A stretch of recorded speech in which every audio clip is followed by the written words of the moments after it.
কিছুদিন আগে গত ফেব্রুয়ারির ৮ তারিখে এই ঘটনাটি ঘটেছে এবং ঘটনাস্থল হলো এই সদরের যে পশ্চিম সৈয়দপুর এলাকায় মাননীয় প্রধানমন্ত্রী কর্তৃক প্রদত্ত আশ্রয়হীনদের যে গৃহায়ণ প্রকল্প, ওখানে এই ভিকটিমদ্বয়ের বসবাস, তাদের পরিবারের বসবাস।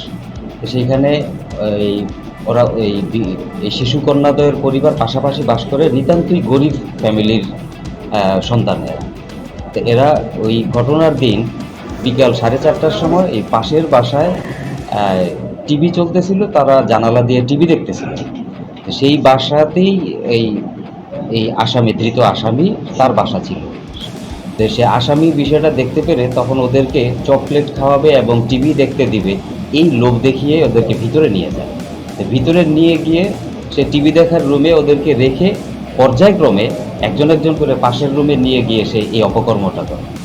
করার পরে যখন বাচ্চাগুলি অসুস্থ হয়ে যায়, অসুস্থ হয়ে গেলে সে বাসায় গিয়ে তার বাবা মাকে জানায়। বাবা মাকে জানালে বিষয়টা তারা বিভিন্ন লোকজনকে জানায়, স্থানীয় লোকজনকে জানায় বিচারের জন্য, তারা বিচার প্রার্থী হয়। কিন্তু কিছু এলাকার কিছু লোকজন এই আসামিকে সেভ করে নেওয়ার জন্য, তাকে নিরাপদ করে হেফাজতে নেওয়ার জন্য তাকে কৌশলে ঘটনা এলাকা থেকে সরিয়ে দেয়। আর বিষয়টি যখন এই আপনাদের মিডিয়ার মাধ্যমেই ব্যাপকভাবে যখন সবার কাছে জানাজানি হয়ে যায়, তখন বেশ আলোড়ন সৃষ্টি হয় এবং তারপর থেকেই আমরা এই আসামিটাকে ধরার জন্য চেষ্টা করতেছিলাম। তো সর্বশেষ আমরা আসামিটাকে ধরতে পেরেছি এবং মামলা হওয়ার পরে আসামিটাকে আমরা রিমান্ডে আনার পরে ওকে যখন জিজ্ঞাসাবাদ করলাম, ও সব স্বীকার করেছে। ইতিমধ্যে ওই ভিকটিম শিশু কন্যাদ্বয়, তাদের জবানবন্দিও আদালতে নেওয়া হয়েছে।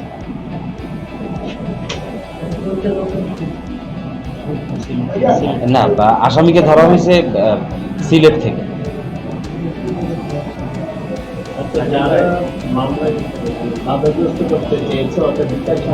জি, সে আপনি ঠিকই বলেছেন। মানে আমরাও বিষয়টা শুনেছি যে ঘটনাটা ধামাচাপা দেওয়ার জন্য এবং আসামিকে নিরাপদে সেভ করে নেওয়ার জন্য এখানে কিছু লোক নাকি কাজ করেছে এবং ভিকটিমের পরিবারকে হুমকিও দিয়েছে মামলা না করার জন্য।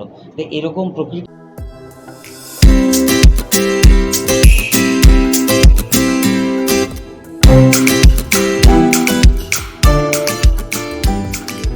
তো ওর পক্ষেই কারা এই কাজগুলির সাথে জড়িত, আমরা তাদেরকে ফাইন্ড আউট করার চেষ্টা করতেছি।